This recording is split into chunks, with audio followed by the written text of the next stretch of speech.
Je vais pas présenter, mais à chaque fois que donc il y aura la prise de parole, à commencer par Frédéric Mathieu, donc qui est de nouveau, je le présente, député à l'Assemblée nationale et président du groupe parlementaire franco-kurde, enfin d'amitié franco-kurde, qui nous a aidés, qui nous a parrainés pour avoir donc une salle aussi à l'Assemblée nationale.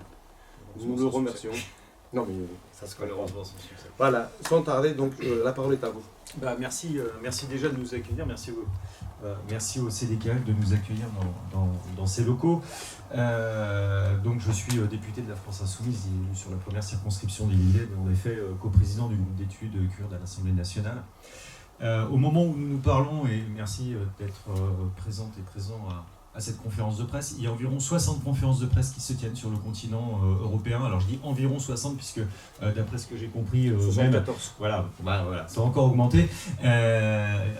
Hier soir encore, on était en train de faire le compte. Donc c'est une initiative d'ampleur qui est lancée aujourd'hui et je dirais malheureusement on est contraint de lancer une telle initiative.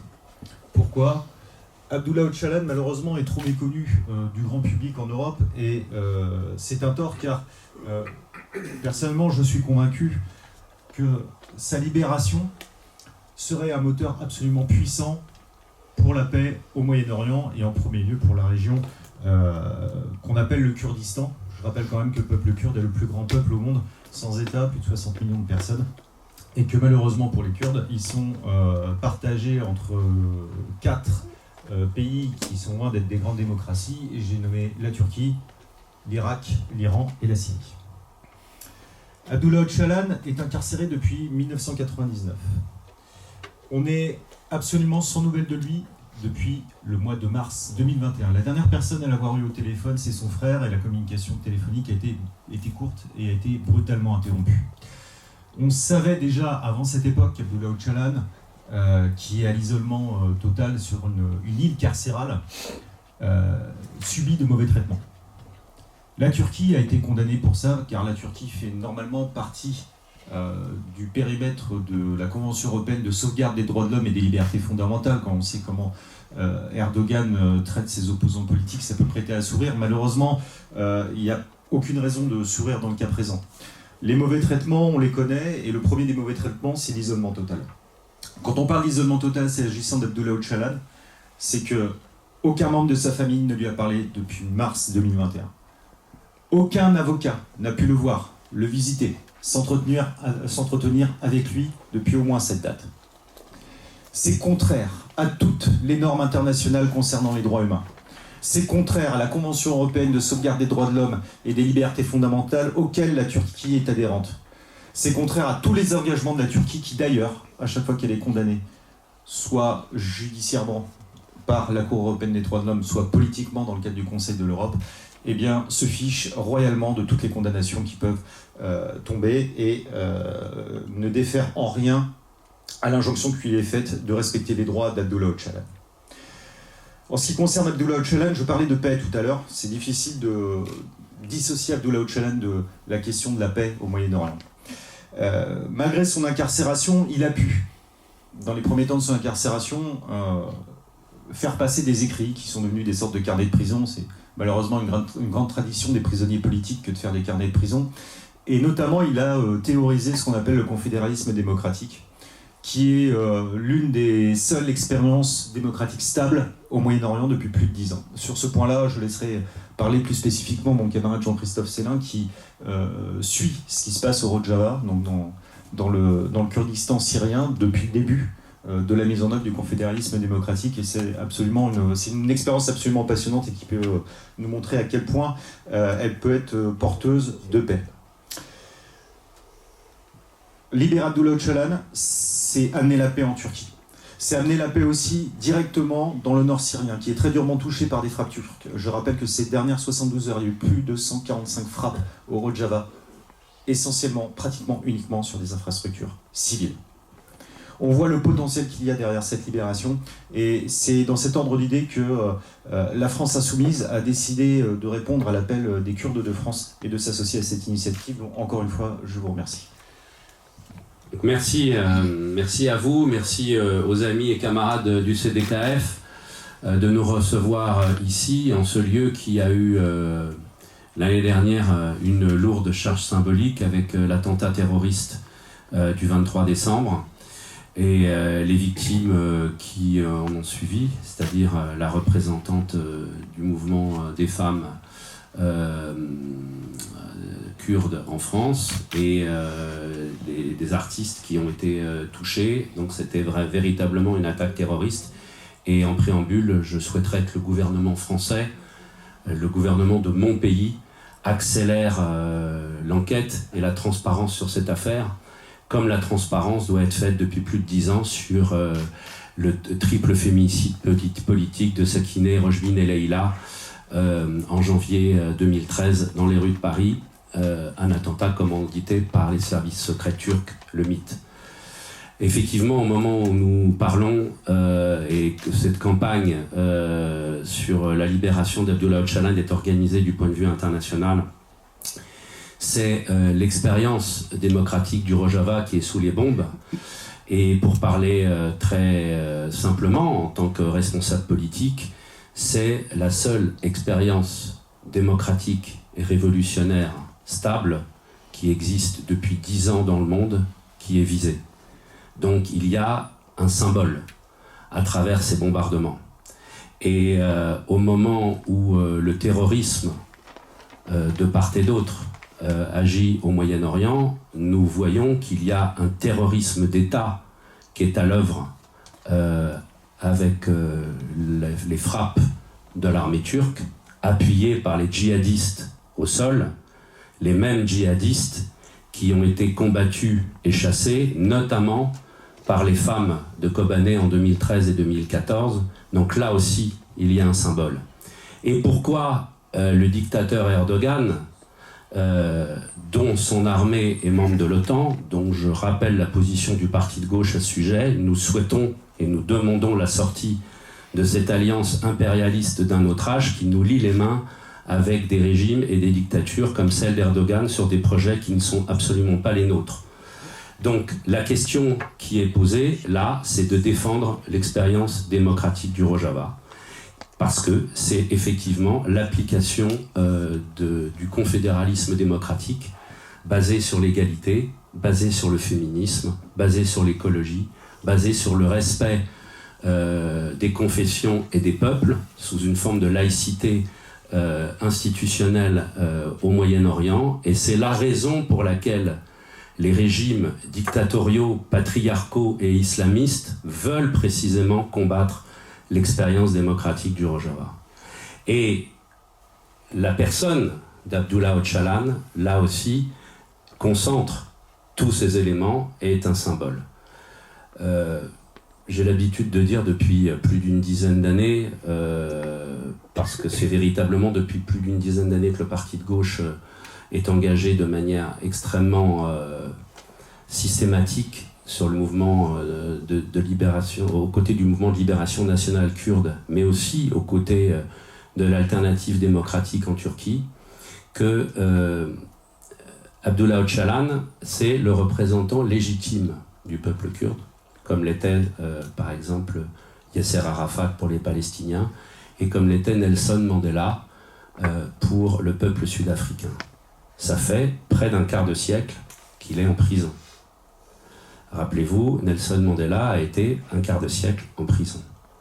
Il a été souligné qu'il ne peut pas y avoir de solution politique pour les Kurdes, mais pour l'ensemble des peuples du Moyen-Orient, si on ne prend pas en compte les éléments d'égalité, de détermination des peuples, d'écologie, parce que la question de l'eau, notamment, est une question centrale au Moyen-Orient et en Turquie, puisque les principaux barrages sur le Tigre et l'Euphrate alimentent l'ensemble de la région, sur la question du respect des confessions et des peuples qui ne peut se faire que sur la base de la laïcité, et non sur la lutte des différentes religions révélées entre elles. Et donc, Abdullah Öcalan est, comme Nelson Mandela, un symbole de la lutte politique, mais aussi de la solution politique que nous pouvons mettre en perspective. Et puisqu'il s'agit de coordonner une campagne internationale aujourd'hui, il pourrait y avoir un intitulé à cette campagne. Et si Nelson Mandela était encore en prison? Cette question-là, aujourd'hui, parle à tout le monde. Nelson Mandela est devenu un symbole universel, non seulement parce qu'il a mené son combat contre l'apartheid, mais aussi parce qu'elle a été en capacité, en sortant de prison, de trouver une solution politique et de réconciliation sur des bases justes au sein des peuples sud-africains. Donc, et si Nelson Mandela était encore en prison? Voilà la question qui mérite d'être posée et dont toutes les consciences humanistes trouveront une réponse. Oui, il faut que le Nelson Mandela des Kurdes, Abdullah Öcalan, sorte de prison pour qu'il y ait une solution politique au Moyen-Orient, pour les Kurdes, pour la Turquie, et pour le Moyen-Orient, et pour l'ensemble du monde. Parce que depuis la bataille de Kobané, depuis les batailles au nord de la Syrie contre les djihadistes, les Kurdes ont fait sortir la question kurde d'une question territoriale, une question communautaire, pour en faire une question universelle, précisément parce que ce sont les femmes aussi qui ont porté ce combat à travers ce slogan « Jihan Azadi, femme, vie, liberté », d'ailleurs repris par toute la population iranienne depuis l'assassinat de Mahsa Amini l'année dernière. Femme, vie, liberté, ce n'est pas un objectif, c'est le début d'un projet politique pour l'ensemble de l'humanité. Merci. Merci. Tout à l'heure, il a été rappelé qu'Abdullah Öcalan était emprisonné depuis 1999 dans des conditions qui violent toute la légalité internationale. Il ne peut pas voir ses avocats, il ne peut pas voir sa famille, il est à l'isolement et une véritable torture psychologique lui est infligée depuis son incarcération. Et je crois que nous sommes aujourd'hui dans une situation où nous avons beaucoup d'inquiétudes sur son état de santé et puis peut-être sur son existence elle-même, hein, puisque nous n'avons aucune information. Je crois qu'il est opportun de rappeler que Abdullah Öcalan est le leader historique du peuple kurde.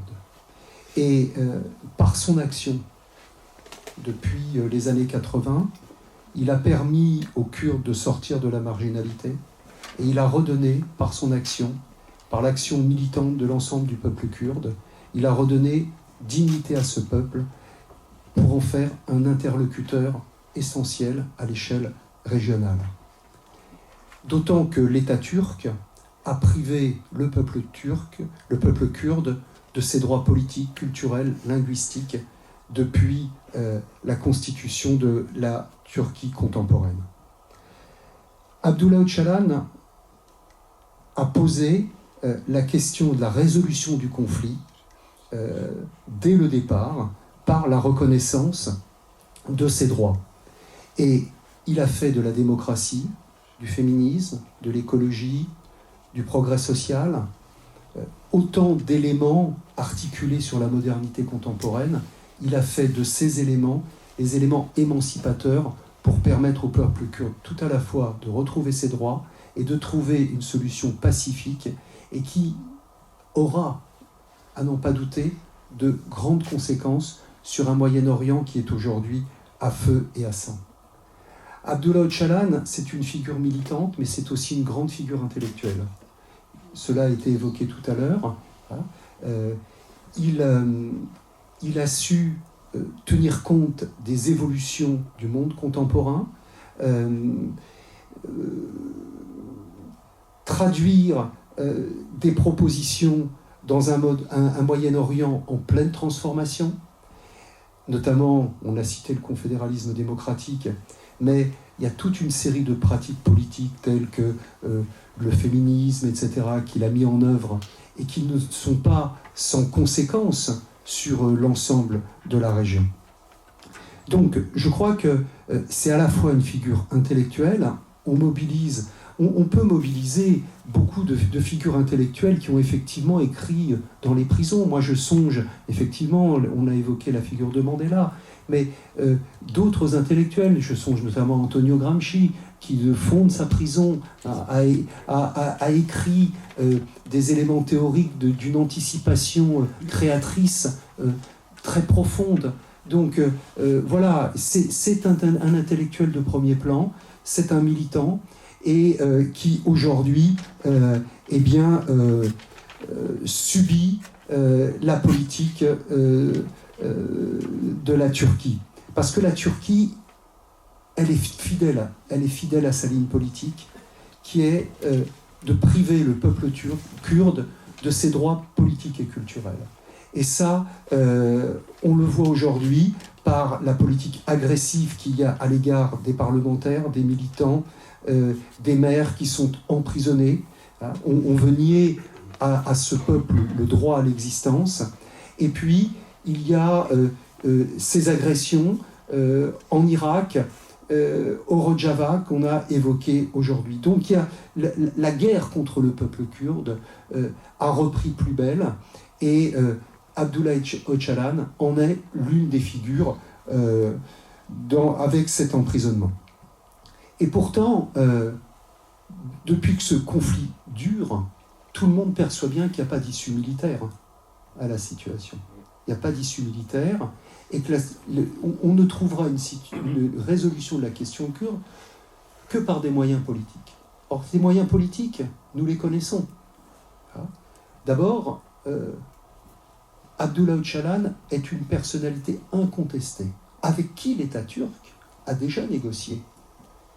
Eh bien, la question qui se pose, c'est que dans l'immédiat, nous avons besoin d'avoir des nouvelles. Il faut que le gouvernement français agisse pour, dans le cadre de la légalité internationale, que Abdullah Öcalan donne des nouvelles de sa santé, puisse s'entretenir avec ses avocats.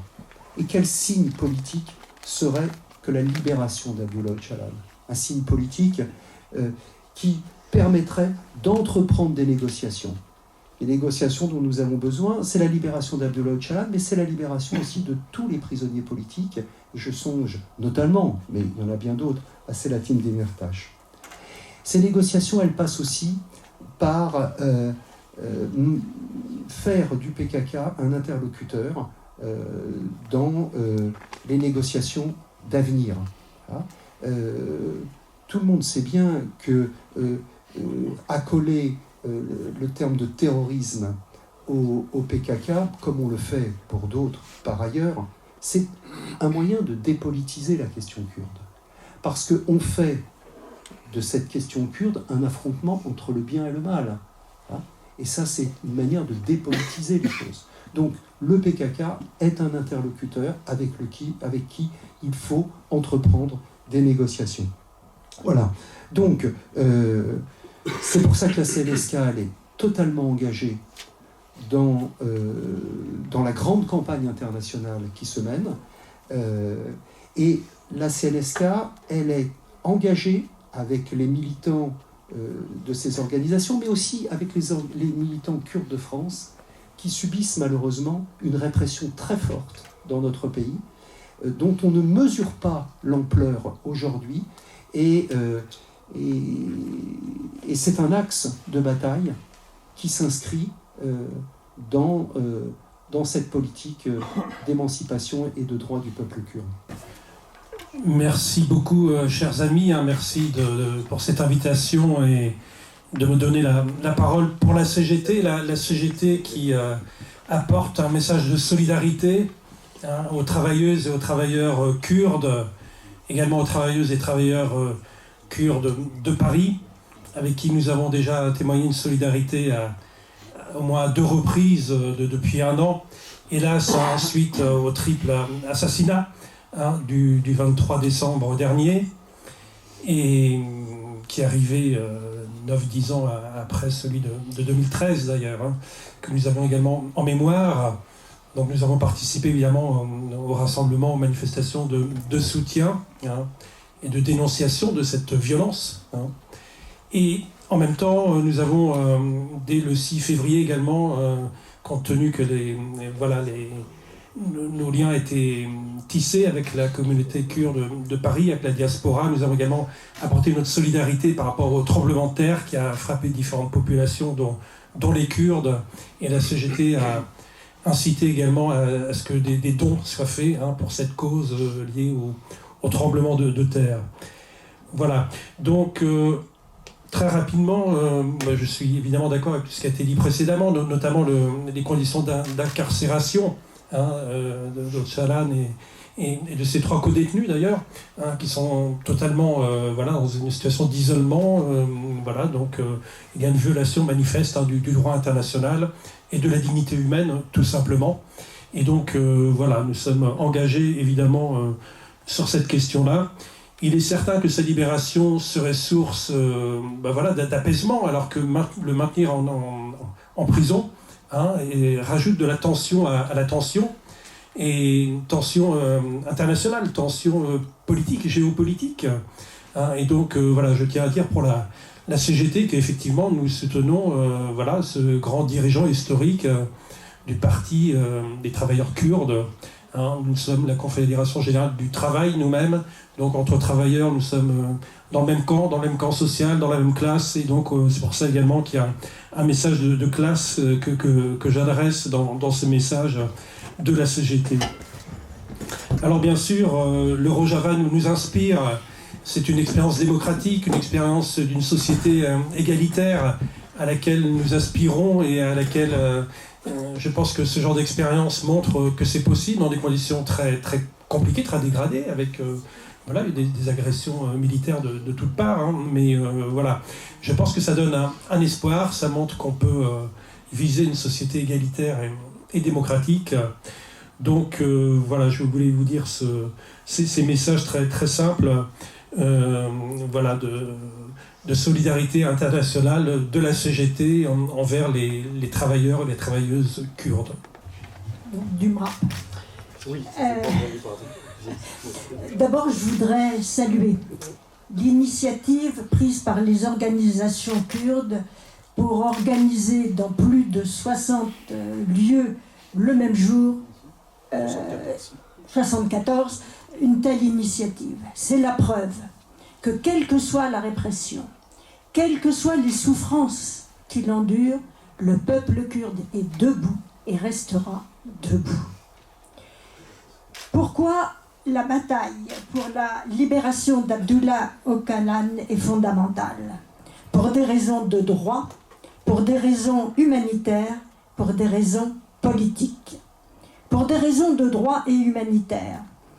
Le 15 février 1999, Abdullah Öcalan, fondateur du PKK, est capturé au Kenya par les services secrets américains et israéliens, il faut le rappeler, et les services secrets turcs qui ont effectué son transfert final du Kenya vers la Turquie.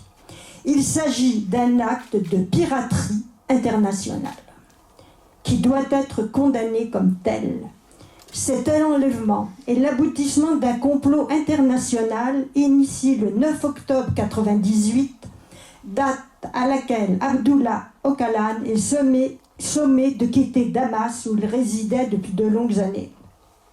Son départ de Syrie est suivi d'un périple à travers de nombreux pays dont aucun n'a accepté de l'accueillir et dont il a été systématiquement expulsé. Cet enlèvement est avant tout un crime contre la paix. Daniel Mitterrand, qui l'avait rencontré, a déploré le manque de courage politique des dirigeants européens qui ont refusé d'accueillir Abdullah Öcalan. D'abord condamné à mort, sa peine a été commuée en prison à vie. Il est depuis détenu dans la prison de l'île d'Imrali, dans les conditions qui ont été rappelées de violation de toutes les conventions internationales des droits de l'homme. Le fait qu'on ne sache même pas s'il est encore vivant ou pas en est la preuve. Ne pas savoir si un prisonnier politique est vivant, c'était la caractéristique des pires dictatures, notamment de l'Amérique latine, et en ce 50e anniversaire, je pense au Chili. c'est exactement la même chose. Il s'agit d'une torture et d'une torture morale. Il faut qu'on ait la réponse. Quel est l'état de santé d'Abdullah Öcalan? C'est un impératif et la France, l'Union européenne, doit imposer à la Turquie, membre de l'OTAN, ça a été rappelé, cette réponse. Je disais pour des raisons politiques.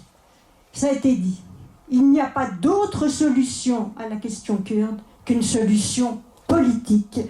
Or, une solution politique passe nécessairement par des négociations entre le gouvernement turc et le représentant légitime que s'est doté le peuple kurde, Abdullah Öcalan. D'ailleurs, ça a été rappelé, un processus de paix avait été engagé en mars 2013, aboutissant le 28 février 2015 aux accords, excusez-moi la prononciation, de Dolmabahçe, occasion historique d'aboutir à la paix. Outre l'abandon de la lutte armée, Abdullah Öcalan annonçait 10 propositions dans le cadre de, je le cite, la patrie commune, bien loin des revendications séparatistes comme veulent le faire croire certains. Il était prévu la mise en place d'un comité de suivi entre le gouvernement et le KCK, Union des communautés du Kurdistan, qui regroupe tous les partis kurdes, dont le PKK. Mais Erdogan a bloqué les négociations et lancé de nouvelles attaques contre le Kurdistan. Le peuple kurde veut la paix. Cette volonté de paix est d'ailleurs la raison principale de l'assassinat, il y a 10 ans à Paris, de nos 3 camarades kurdes, dont notre ami Rojbin. À plusieurs reprises, Abdullah Öcalan a lancé des appels au cessez-le-feu unilatéralement, depuis sa prison d'Imrali. Ça a été rappelé, le projet d'Abdullah Öcalan est un confédéralisme démocratique dans lequel les droits politiques, culturels du peuple kurde, mais aussi des autres peuples minoritaires seraient respectés, avec une égalité totale, hommes, femmes, permettant de fonder, dans les frontières actuelles de la Turquie, une nation démocratique, multiethnique. Ce projet, ça a été rappelé, est déjà mis en œuvre au Rojava. Au Rojava qui subit les foudres de la Turquie avec des bombardements incessants. N'oublions pas que le Rojava, et notamment Kobané, a infligé à Daesh la première défaite de l'histoire, se battant pour eux, mais aussi pour nous. Cette question ne concerne pas que les Kurdes, elle concerne tous les citoyens de Turquie. Il ne pourra pas y avoir de démocratie en Turquie tant que la question kurde ne sera pas réglée dans le respect des droits des peuples kurdes.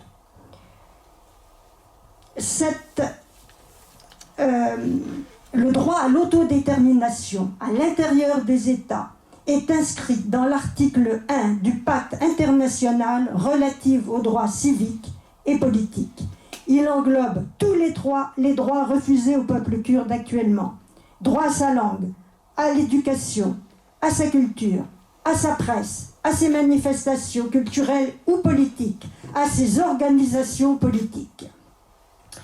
On ne peut évidemment pas parler d'Abdullah Öcalan sans parler du PKK. Retirer le PKK de la liste des organisations terroristes est un impératif. Est un impératif d'abord parce que cela a été confirmé à plusieurs reprises. Le PKK a fait de nombreuses offres de cessez-le-feu, des appels au processus de paix en 1993, 2000, 2004, 2006, 2013. Les responsables du PKK ont adhéré aux conventions de Genève de 1949 et se sont engagés à respecter le droit humanitaire en temps de guerre. Enfin, je ne sais pas si on peut parler de droit humanitaire en temps de guerre, mais bon, ça existe officiellement. Le tribunal permanent des peuples, qui s'est réuni à Paris les 15 et 16 mars 2018, a considéré, je cite les conclusions, le conflit armé qui oppose le PKK et l'armée turque est soumis aux règles de droit international. Par conséquent, Le PKK ne peut être considéré comme une organisation terroriste. De plus, les actions du PKK en vue de porter secours aux populations, comme c'était d'ailleurs le cas après le terrible tremblement de terre, prouvent la proximité de ce parti avec le peuple. La Cour de cassation de Belgique reconnaît que, je cite, « Le PKK est l'un des belligérants dans un conflit opposant le gouvernement turc au peuple kurde et qu'il respecte les conventions internationales en temps de guerre, ce qui, évidemment, n'est pas le cas de la Turquie. » L'Alliance internationale contre Daesh s'est battue aux côtés du PKK. Alors, on s'est battu à côté de terroristes ? La Turquie se sert de cette inscription pour justifier les emprisonnements. Ce ne sont pas des prisonniers politiques, ce sont des terroristes. Eh bien, Demirtas, Öcalan, tous les autres sont des terroristes, comme l'était effectivement Nelson Mandela, ça a été rappelé. N'oublions pas que tous les mouvements de résistance sont qualifiés de terroristes. C'était le cas des résistants en France, dont Daniel Mitterrand qui a été qualifié de terroriste. Tous sous des formes diverses, tout ce à quoi nous assistons actuellement part de là.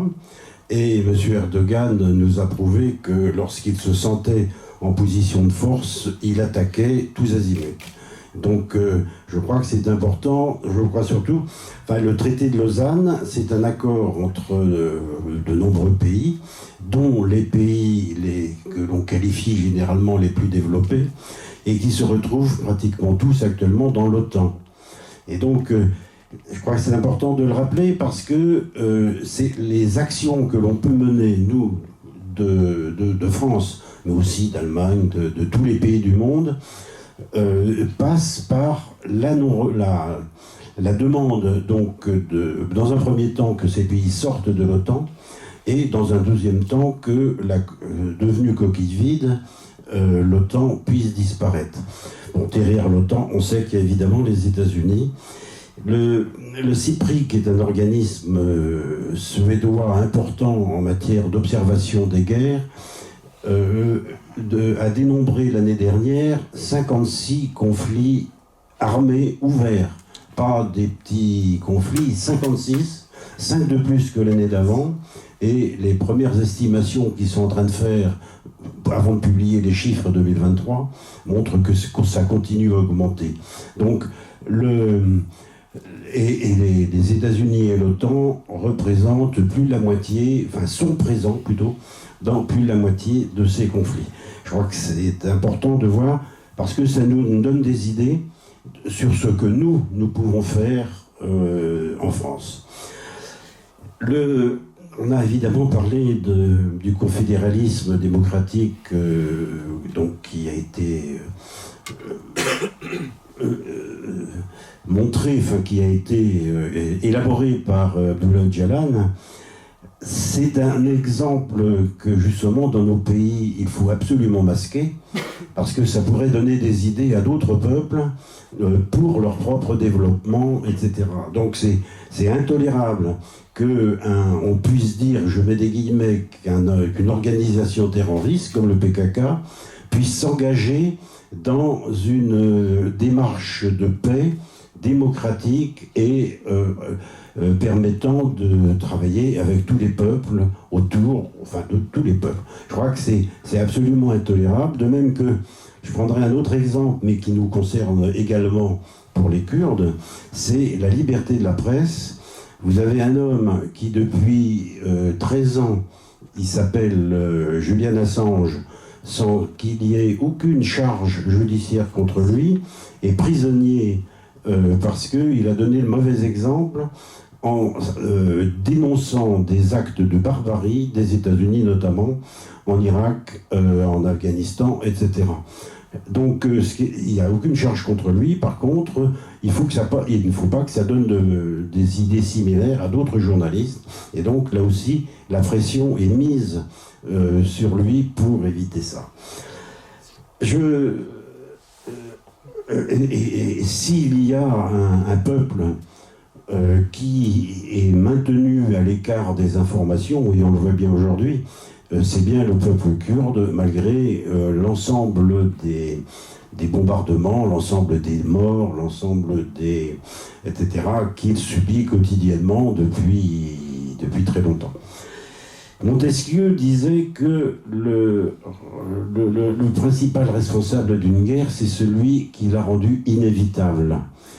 Et donc, je pense que c'est une pensée qu'on peut méditer sur pas mal de conflits actuellement dans le monde, mais en particulier pour ce qui se passe en Turquie et dans le... Voilà. Donc, je redis, en fait, c'est...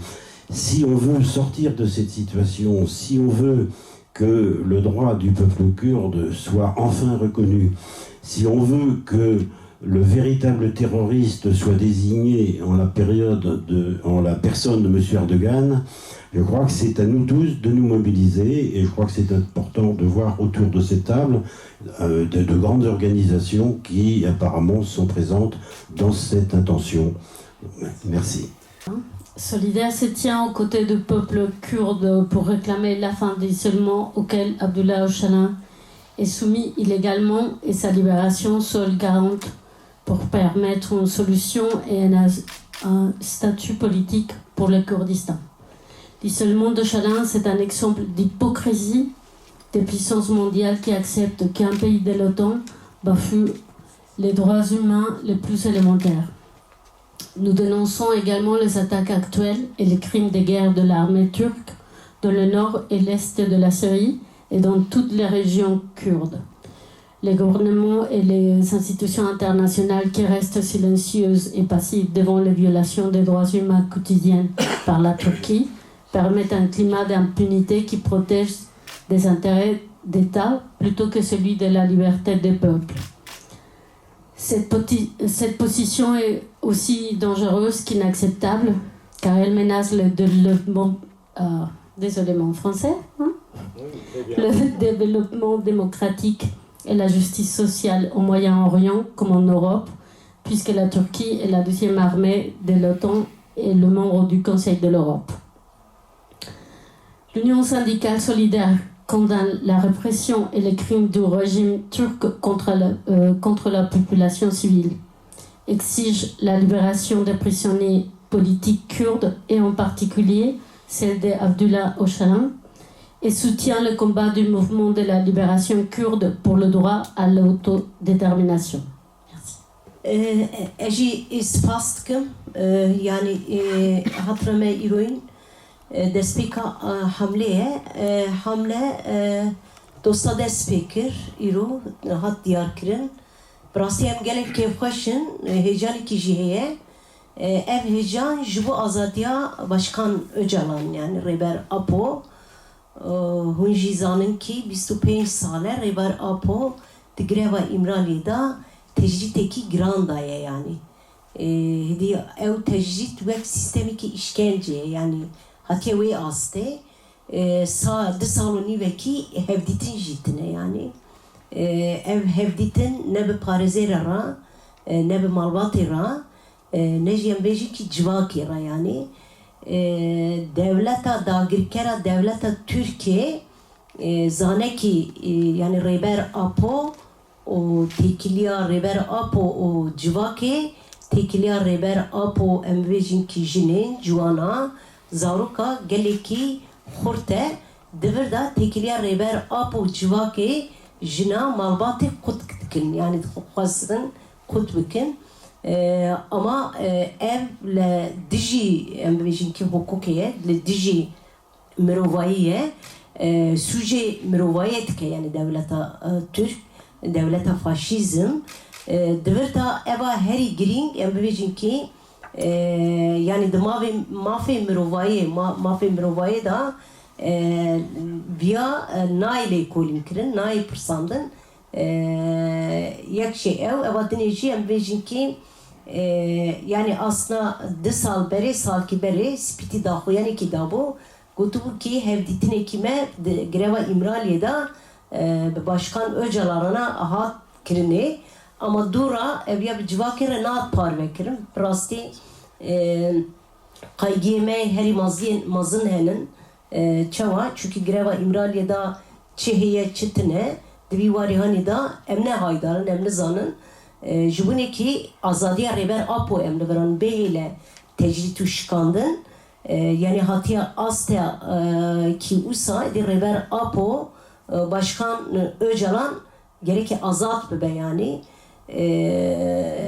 nave ve kampanyacı jibo Öcalan azadi jibo psikreka kuji çare serkirin yani evya em jizanın hizin netevji cihan jizane ki psikreka kur çare serkirina psikreka kur be reber apo nave reber apo be hevditine xuda jî biyani bu zaman gotu ki derfet bidin min ez 24 saata da psikreka kur çareser bikim 24 saata da ez psikreka rojilata navin karın çareser bikim ez dixwazim vegere ve iş herişên paradigma felsefa reber apoye ev heriş dixwazin ki şoreşa rojavayê bifatisînin yani me di Kobaniyê da jî dît me di Demirberê da jî dît aslında îro AKP, MHP, Erdoğan berdevkên Daişînin yani Daişê di Türkiye'de diparêzin ama YPG, YPJ,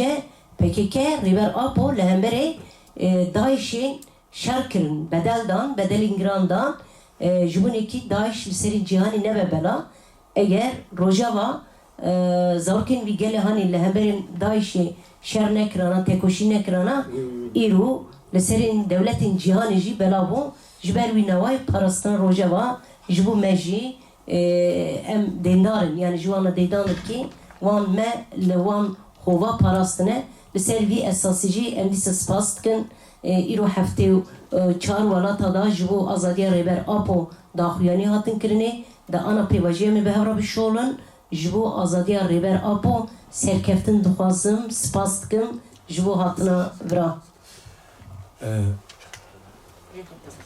Donc,